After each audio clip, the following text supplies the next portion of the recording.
Hello, everyone. Welcome back to this week's episode of Mocktail Minutes. This is Bailey. And this is Brianna. This week I am doing, which one is this? The cream soda Poppi. I enjoy. Ooh, I It's haven't good. had those yet. I think I've had a different type of cream one before. I don't think I've had just the cream, Yeah. but it's good. Tastes I like a guess those are vanilla different. cupcake. I'm gonna try it. They have those at my Costco right now, all the different soda ones. Yeah. I Um, like the mini cans lately. it's probably better too for Yeah. digestion. Who knows? I'm doing the raspberry lemonade Ultima again because that's just kind of what Perfect. I have. I did get. I meant to take a picture of it because I got something at Target this past week, and I was like, "Ooh, this looks interesting." It was the worst thing I've ever tasted, so I didn't use it on the podcast. But I should have at least talked about it. I don't remember what it was. Yeah. It was bad. I feel like I've been slacking on fun drinks. I've just been keeping them easy. Yeah, same, same. But I have so many electrolytes from just ingredients. That's what I do all the time. Yeah, So I'll try and go to the store and get some fun things. I need to do like a fresh time run.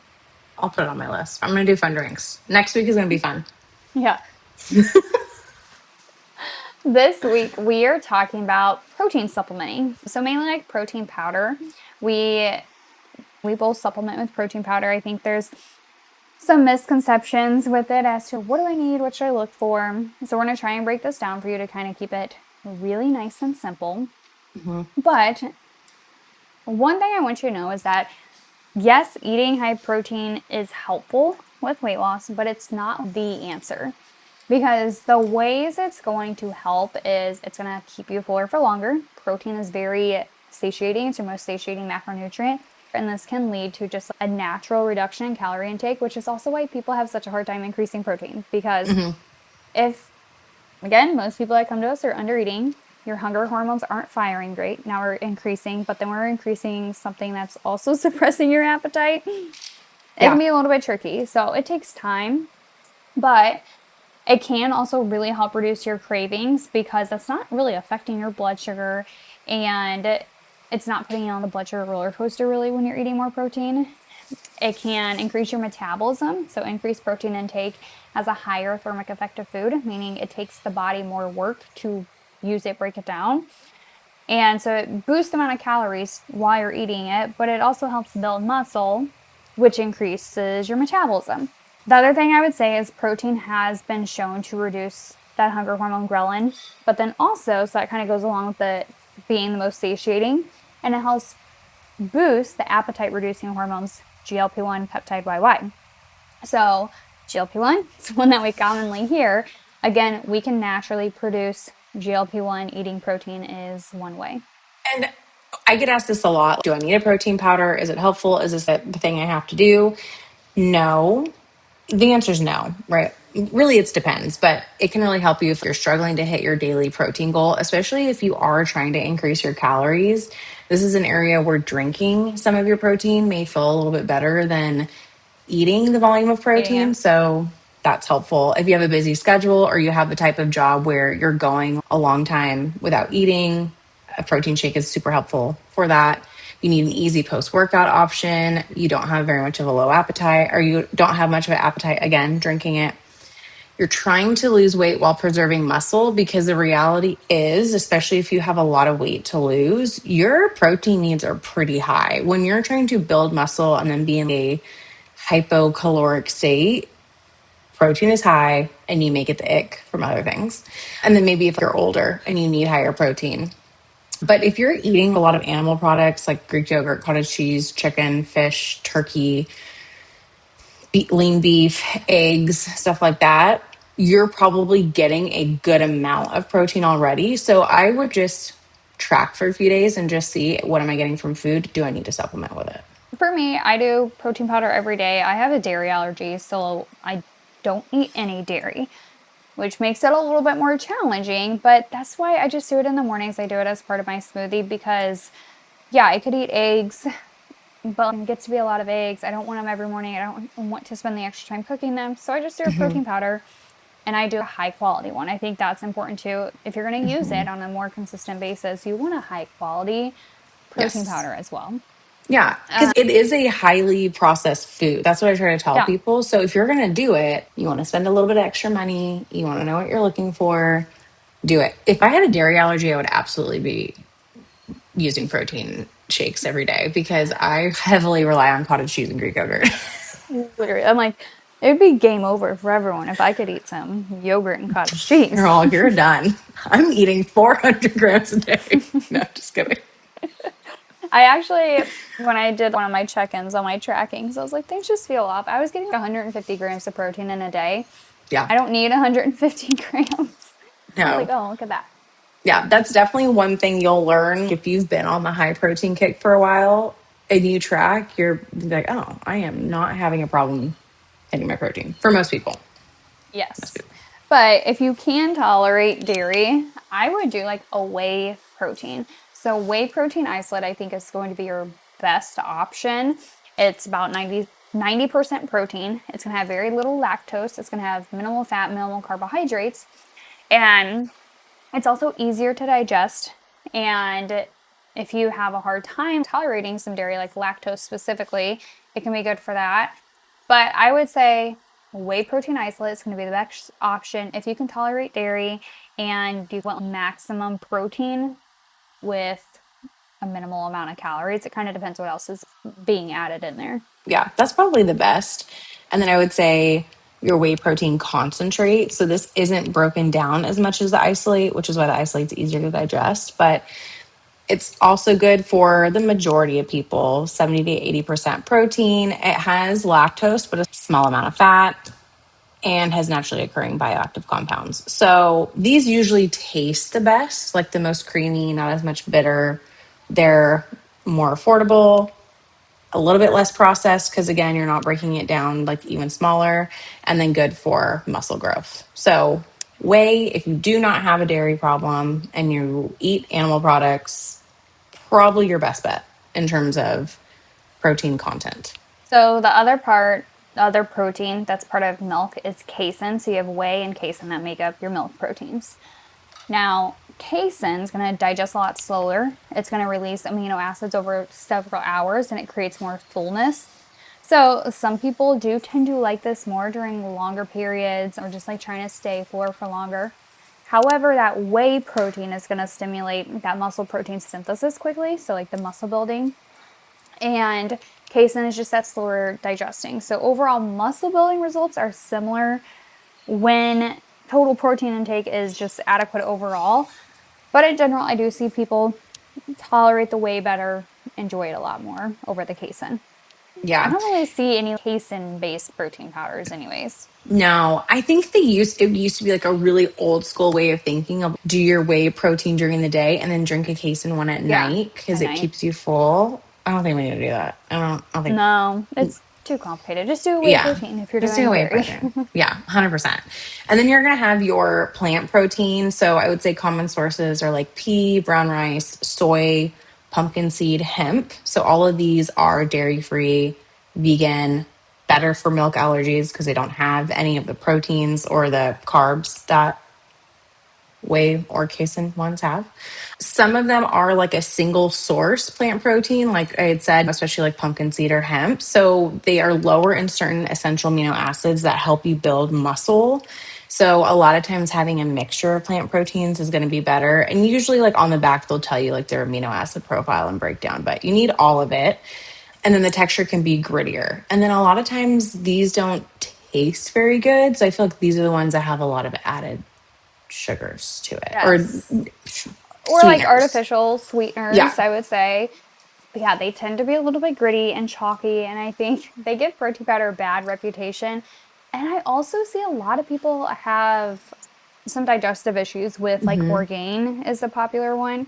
Yeah. And it's like when you look at the ingredients, there's nothing that really stands out to me as this can cause some issues. I don't know honestly what it is about it, but I do notice a lot of people that use that one do have some bloating or they don't tolerate it Hmm. well. I personally don't enjoy it. I don't think it tastes good. Me And if neither. you like Orgain and you don't tolerate dairy, you need to do an egg or a bone broth based one. Yeah. They taste so much better. That's what I use. I either use an egg based or the bone broth one. So, egg protein powder is made usually from egg whites. And so it's a high quality protein. But yeah, mostly it's egg whites, so they're naturally low in fat. It's going to be a complete protein. It's going to be easy to digest. Your body efficiently absorbs and utilizes egg protein. And it's going to be naturally lactose free, dairy free. Hmm. So high quality, good amino acid profile, less processed than many plant protein isolates. And it's usually still going to have like a 20 to 25 grams of protein per serving. Most proteins, I would say, are about 20 grams. Sometimes the plant protein ones are closer to 15. Yeah.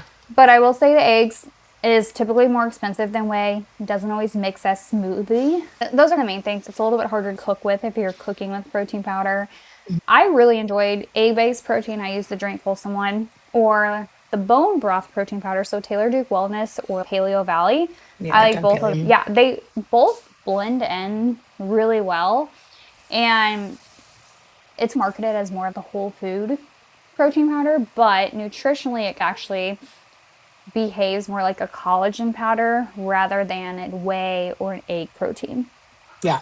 So it can support your joint health, your tendons, your ligaments, your skin elasticity, hair, and nails, and it's also pretty easy to digest. So the bone broth protein is not considered a complete protein because it's low in one of them's tryptophan. Mm-hmm. And it's also a little low in leucine, which is the amino acid that stimulates muscle protein synthesis. Yeah. So if you can tolerate dairy, use that whey protein isolate. If you cannot, I would look at like an egg based. On occasion, I'll use the bone. Yeah.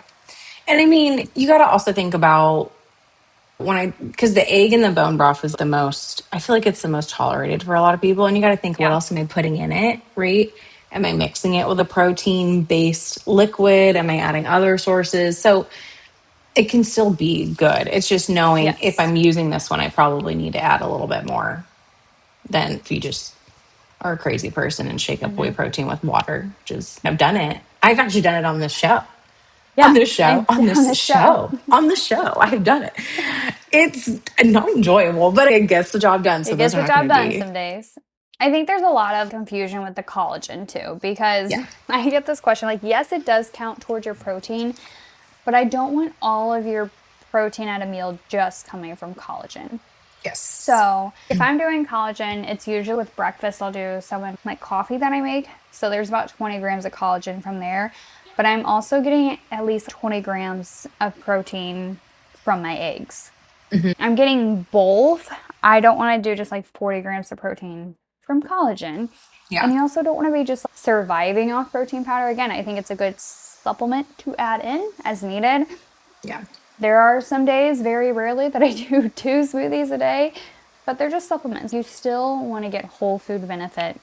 And that's a good point because it drives me crazy when people are like, you can't count it towards your overall protein. I'm like, then we're not counting beans and lentils then either. Yes, we are. But you're not going to stay as full. So and it's again, it's not a complete protein. So I will have people not count the collagen they put in their coffee towards like how much grams they're getting at breakfast. Does that make sense? Or half count it, right? Okay, instead of That's what counting it I as do. 10, count it as 5. And then we're getting 15 to 25 from other I always say too, sources. like at least do 50% from animal whole food, like 20 and 20. I Yeah. think that's a good way to kind of look at it too. But so the reason why we say at least 30 grams of protein per meal is because then you get enough leucine from animal-based sources to stimulate that muscle protein synthesis to create and maintain muscle. For me personally, I'm aiming for usually it's 30 grams of protein at breakfast, 40 at lunch, 40 at dinner. So if at lunch I'm aiming for 40 and I'm Hmm. doing like 30 from animal meat and then like 10 grams of collagen, you could do it like that. Or if it's 20 and 20, I find that works fine too. But I do try to get like a majority should be coming from that Yeah. complete protein source. You're going to be fuller too. So again, you can count it. It totally fills in the gaps. But yeah, that debate was like hot for a second. I'm like, you guys, it's fine. Yes. I think it's more confusing than what it needs to be. Honestly, Hmm. just eat animal protein with it too. Don't get all of you need more than 20 grams of protein at a meal anyway, so get more animal protein there. And then, so when you're looking at a high quality protein powder, first thing you need to look for is protein content. Ideally, it has at least 20 grams of protein per serving. that's going to be sufficient to help support muscle repair and growth. Yeah. And then you're going to look at the leucine. Did you just say leucine content? No, just the protein content. Okay, because we were just talking about leucine. That's what it was. I Yes. was like, am I having a stroke? No. That would be the other thing to look for, your leucine content. So it's one of your branch chain amino acids and again, triggers protein synthesis. So you're looking for 2 to 3 grams of leucine per serving. And again, a good protein, it'll have its amino acid profile. Just look at it. Am I getting it? You also want to look, is it third party tested? Supplements are not regulated like medications. So independent testing is super important. You can look on labels or on the website for NSF certified for sport or informed sport or USP sometimes. Those are kind of common labels. But looking for, is this third party tested to just help verify what they're saying is actually in the product. You want to verify the quality of the ingredient.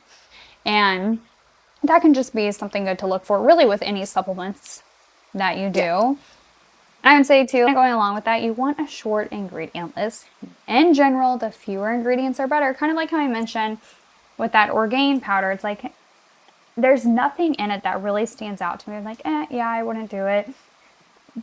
But it just has a lot in it. Yeah. And something about it just does not, that people don't handle it well. But a simple label for a protein supplement should have a protein source, probably natural flavors, might be like a cocoa if it's chocolate. It's probably going to have some type of lecithin. You can also find some without that. It's going to have some type of sweetener probably in it as well, unless you're buying it unflavored, of course. But if you're buying a flavored, they're probably going to have a sweetener in it. Putting something. Yeah. Yeah. So a few things to be cautious of, like when you're looking at your labels, I would say large amounts of added sugar. So your protein powder should not have 5 and up grams of sugar. It Yeah, shouldn't. I would try and always keep, just like with anything, under 5 grams is what we Yeah. say. Yeah. So it shouldn't have more than that. It shouldn't have a bunch of cane sugar or corn syrup solids or dextrose. See what it is flavored with or sweetened with. Proprietary blends is another one. So if it says something like protein blend, or if you're getting it from certain companies that are like, it's the Mocktail Minute proprietary blend, and they don't really, when it's proprietary, they don't really have to break down everything that's in it.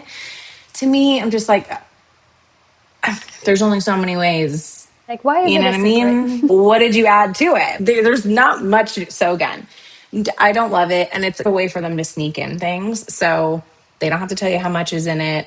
And again, a lot of times they won't be third party tested when they have those proprietary blends. I'm just like, I don't know if I want to spend $65 on that.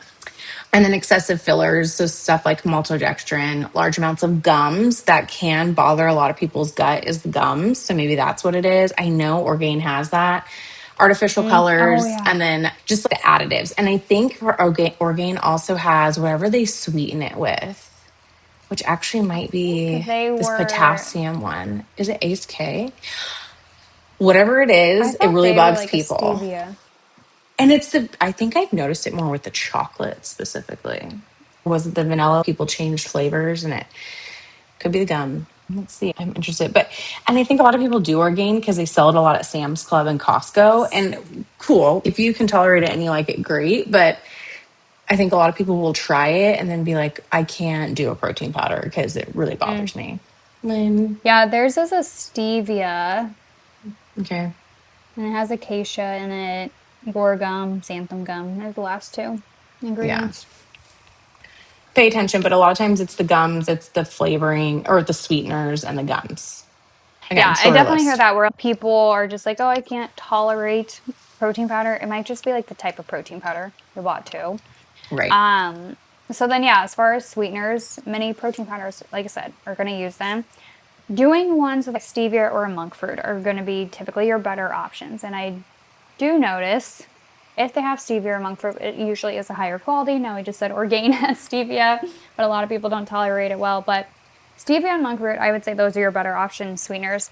Sucralose is one that I avoid. There are concerns that it can alter the gut microbiome, and so just kind of like killing off that good bacteria. the research isn't super fantastic on it, but I do see it happen with people. Sucralose is something that I avoid, and it's not actually that hard to. So people can also be like bloated, have the gas or the diarrhea when we have more of these artificial sweeteners with sucralose. So sucralose is going to be like your Splenda. The other one I would say is Ace K, so asulfame potassium. And what's different about these two, so sucralose is actually like 600 times sweeter than sugar. Things that have Splenda in it, it hurts my teeth. It is so sweet. Asulfame potassium is about 200 times sweeter than sugar. And this one, usually it's not just by itself, it's typically with sucralose as well. But kind of the same thing. There's concerns about the gut microbiome, and both of them, they tend to see increased cravings with because of them being so sweet. So looking for ones with the stevia or monk fruit, not so much sucralose, I would say. Yeah. And the interesting thing about sucralose too, and why I don't love it for baking, if you get a protein powder and you want to bake, is it actually breaks down when it's heated, which is why I'm like, why do we Yes. put it in hot coffee? So, whatever. So, that could be something if you're like, I'm getting it mostly for baking, skipping the Splenda is, or sucralose is probably an even better option. And then the Ace K, that potassium one, this is what gives people a lot of diarrhea, I've noticed. So, if Yes. you're like, oh, I took it and like, maybe not bloated or constipation or that, but you're like, I had diarrhea, it might be this. That'll do it. I would say those are like the main things with protein. You know what also has been circling the interweb is the 1 to 10 rule. Have you seen I don't that think people are so. sharing? What is Like for that? every 10 calories, you should get at least 1 gram of Oh, protein if it's a good protein yeah. We source. do that with like salt, not Okay, yeah. in the normal world, not in the normal world, but medical world. It's if you have this, if it has, take your calories, divide it by two. If it has more than that in sodium, don't eat it, whatever. That's a crazy. Yeah. But okay, so for every 10 calories, you need 1 gram of protein? So it's kind of showing 10% of your calories are coming from protein if it's a relatively protein dense food. So if you Okay, had okay, something with okay. 25 grams of protein, it's 120 calories. So 25 times 10, 250. 250 is greater than 110. Excellent source of Oh, protein. I have seen this. I have seen this when people are like, are you really getting as much protein as you think? Okay, Yeah. got it. Yeah. And so, like things like the protein cookies that are out there, they're like 10 grams of protein, but 300 calories. Okay, 10 times 10, 100. 100 is less than 300. Most of the calories aren't coming from protein. However, I think too, when we do this, like protein powder, yes, do that. But like a protein bar, for example, the Aloha bars, those are my favorite bars to Mine do. too. If you use this rule on it, it's not a great protein source technically Right. because there's 14 grams of protein, 230 calories. However, I still like this one for a quote unquote protein bar. Yeah. 14 grams of protein is pretty good for a bar. And if you look at it, there's 10 grams of fat, there's 26 grams of carbs, 10 grams of fiber, only 4 grams of added sugar. And the macronutrient profile is good. It's like the perfect snack. It is. It's like the perfect snack. I agree. So it's more well rounded. It's not so much like this is your protein for your meal type Right. of thing. I think that's important to consider because a lot of people will just give tips like that, like the 10 to 1. Okay. And then you're only looking for that. But it's what else is in the bar? In the Aloha bars, of course, it's going to be higher calorie, not a ton coming from protein because there's a lot of healthy fats in it. And fats have more calories per gram than protein. And again, I want a well balanced snack that works for me. So And that's protein, when, yeah, yeah, 14 grams of protein at a snack is great. Do I want that in my cookie, right? Do I want a ton of fat in my cookie? Maybe not. I'm yeah, also not going to eat a protein cookie, probably not, because I can't stand the way a lot of those taste. They just taste like artificial sweeteners. yes. But Well, yeah, then, like, so if you look at like Cliff Bar has 10 grams of protein, 250 calories, so considered not a great protein source. And this one has 43 grams of carbs, 16 grams of sugar. So this one I would not do as a snack. It's not as well balanced, more quicker digesting carbs. And really, Cliff Bars were designed for like being active. like That's climbing why they cliffs. have, yeah, that's why they have the added sugar in them. They're quick digesting carbs Because for you need that that during purpose. your during your activity, you need it. Yeah. So The 10-1 rule, I think, applies to some things. But yeah, like mostly we're looking at the bigger picture. Because again, like you said, it's not all about protein, especially when you're trying to lose weight. I want to know what else is in the snack. Primarily fiber, specifically, too. And Aloha bars are such a good way to get in fiber. Sometimes that'll be like the only thing I have people work on. I'm like, hey, for a snack, let's just pick up some Aloha bars. Like instantly they're getting like, what, 11 grams of fiber? Yes, and they're so filling. And they're good and they don't taste chalky. Aloha, Yes. sponsor us. We spent a lot of money on Yeah. you. But Okay, yeah, I so do need to order more too. yeah. But yeah, hopefully But this yeah. was helpful because Hmm. yeah, protein is staying, which is cool. Yes. So I would say the summary overall of that, because that was a lot of information thrown at you. If you can remember three things, maybe even two, I guess you could even do, and you probably are okay. Number one, your protein source, a whey, an egg, or the bone broth, or the rice and pea blend. So one of those four. I would say the second thing, less than 5 grams of sugar. I would say the third thing you could look at is like seed oils, like sunflower oil, anything like that. That could be Yeah. three things to look at. I don't know. What are your thoughts on that? I like it. I like the type of protein, how much sugar, and then yeah, seed oil or like gums, especially if you have a lot of GI issues, like just really try to really look at that. Because again, shorter list better. And I guess going along with the sugar, reducing like the artificial sweeteners, sucralose, ACE K. And then a fourth is a third party tested. I'm gonna throw that out there. Because Oh again, yeah, there we supplements go. are Yeah. expensive. I'm So like, you have dang it, four I should have thought things. about that. Four things. Okay, four things.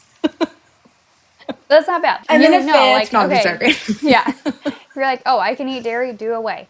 Number one's done. So if you can do dairy, do a whey protein, less than 5 grams of added sugar, no sucralose, and third party tested. That's going to be a good basis for you. Yeah. And then if you have other needs, then that's when you just message Bailey and I, and we can Yeah. give you some recommendations. Yeah. And feel free to send us labels of here, I'm looking at this, screenshot the front and the back of it. And then we can kind of give you a brief, here's what I would not recommend. I actually was at Sam's the other day and I took a picture of their protein drink options. And I need to share a post on that as to here's what I would buy. Because, yeah, if you're just going to Sam's, then you might not have the perfect option. So I'll show you. Here's what I would choose. Premier Protein is one that I would not recommend on a daily basis. If you were needing something quick and you're out and about and you're deciding between a McDonald's cheeseburger and a Premier Protein, do the Premier Protein, but not something I would recommend daily. Yeah. And also, it's really hard to find like pre-made protein drinks that have great ingredients. Yeah, you're not. It really does not take that long to put protein powder with Yeah, milk it or does. almond milk or water. Yeah, get some Fairlife. There you go. If you have to be like, I need to just shake it up with milk, do it. It really doesn't take that long. It's also cheaper. Yeah, the ready-made protein drinks do have a lot in them because they have to be shelf stable. I think one of the Yes, and only like the ones, oils in them. yeah, one of the only ones I think that actually has really good ingredients. I need to double check because I haven't for a while. Is the Only What You Need brand. It Yep. tastes disgusting. Just so everybody knows, They have to be really cold. I will like drink ice them. cold. Yeah, Yes. So they're not terrible. Aloha does have some. I like their coffee flavored wine, but these are all plant-based ones too, which is interesting. yeah, Um, if you're at the gas station too, I would say Fairlife is going to be a better yeah. option, like the core powers. But again, if you're looking for something daily, getting a little bit higher quality. Agreed. All right, everyone, have a good rest of your day, and we will be back next week with a brand new episode. Bye. Bye.